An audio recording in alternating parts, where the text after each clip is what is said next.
Bonjour à tous, nous parlerons aujourd'hui de statique analytique. Les problèmes de statique sont des problèmes courants en mécanique, dans lesquels on recherche les actions mécaniques inconnues agissant sur une pièce ou un groupe de pièces fixes.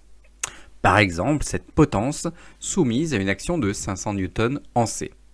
Comment déterminer les actions en A et en B? Eh bien, c'est ce à quoi nous allons répondre aujourd'hui.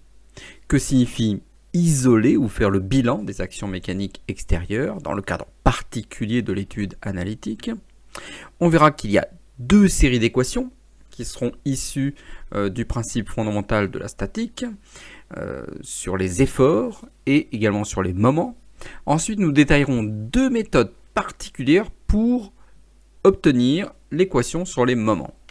Nous traiterons finalement de la façon de résoudre ces équations.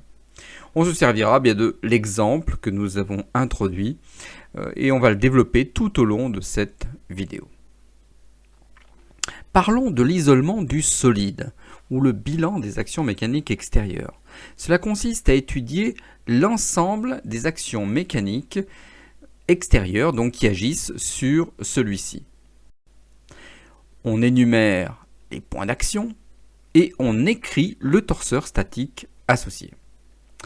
Il est bien entendu nécessaire de connaître pour chaque liaison, chaque action mécanique, le torseur statique associé. Mais ceci est l'objet d'un autre chapitre.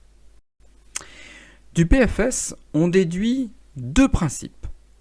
Un principe sur les efforts, sur les résultantes. La somme des résultantes doit être nulle. Deuxième principe, la somme des moments ramenés au même point doit être nulle.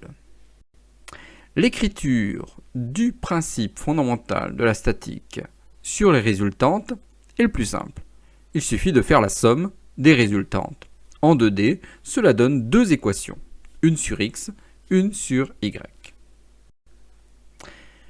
Comment s'y prendre pour écrire le principe fondamental de la statique sur les moments? Bien, on ne peut faire la somme de deux torseurs, de moments de torseurs, que si on les a ramenés au même point. Donc il va falloir commencer par choisir un point de calcul. La règle habituelle est que l'on choisit le point où il y a le plus d'inconnus dans les torseurs. Dans notre cas, le point A. Il y a donc deux torseurs à transporter. Alors pour cela, deux méthodes existent. La méthode qu'on pourrait appeler du bras de levier et l'autre méthode qui est la relation de torseur qu'on pourrait appeler Babar. Détaillons la méthode du bras de levier. Elle n'est utilisable que s'il s'agit d'un glisseur, c'est-à-dire un vecteur force perpendiculaire à la ligne d'action. On écrit la norme de la force que l'on multiplie au bras de levier, c'est-à-dire la distance au point d'application. On ajoute le signe lié au sens de la rotation potentielle induite par la force.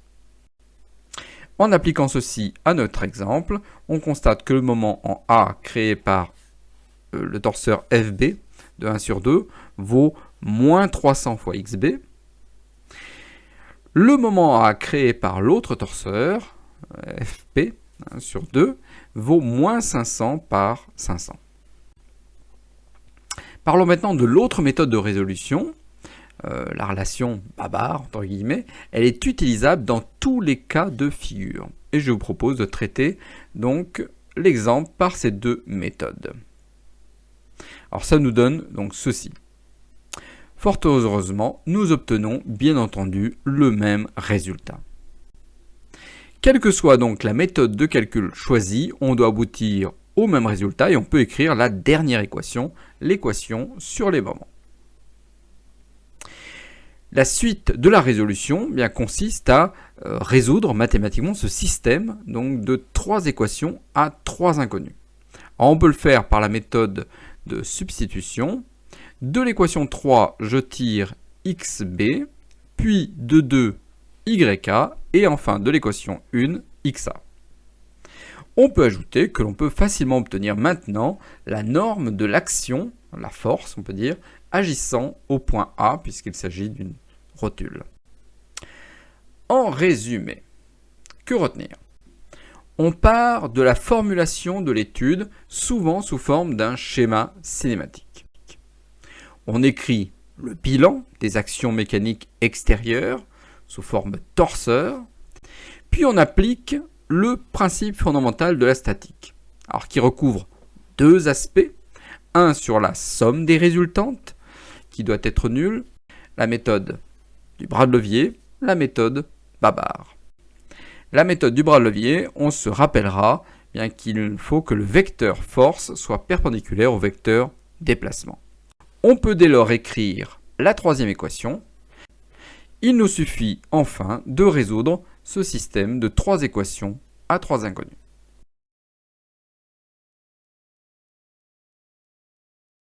Merci pour votre attention.